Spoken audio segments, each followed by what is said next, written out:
has a really important role to play, and all of us believe in the promise and the potential that sport offers.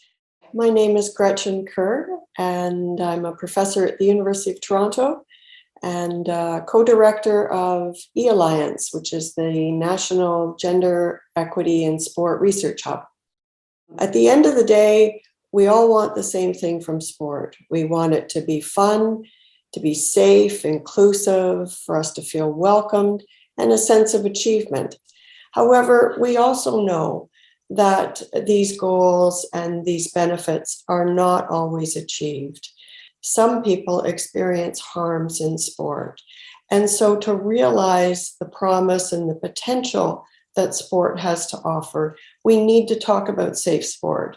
How do we create these environments that ensure a sense of achievement, ensure safety, fun, and inclusivity?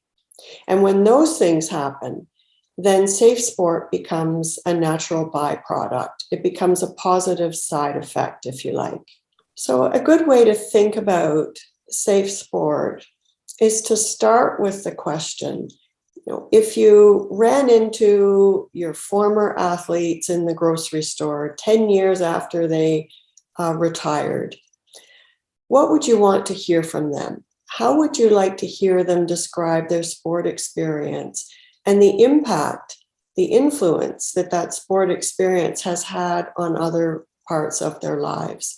We all know what we want the answer to be, that it was fulfilling, that they felt a sense of achievement, that they developed great friendships, and they learned life skills that helped them in other sectors of life. And if we start with that approach, if we approach every training with that in mind, that story in mind, then we're more likely to create safe, fun, inclusive, and welcoming sport environments.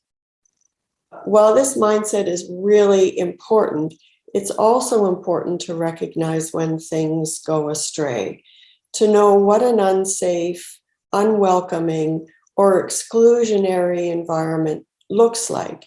How do we recognize those environments?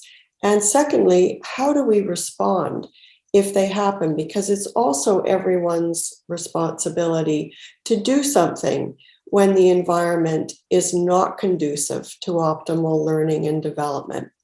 So the next videos in this series will address these questions: how to recognize when there are threats to safe sport, and how to respond and address those issues when you see or hear about them. And the content in these videos may make some people uncomfortable or provoke feelings of trauma or distress. If you have personally experienced or witnessed violence or abuse and would like additional support, please contact the Canadian Sport Helpline at abusefreesport.ca, or you may contact the Canadian Mental Health Association, which has over 300 locations across Canada. And both of these are available for additional resources and supports.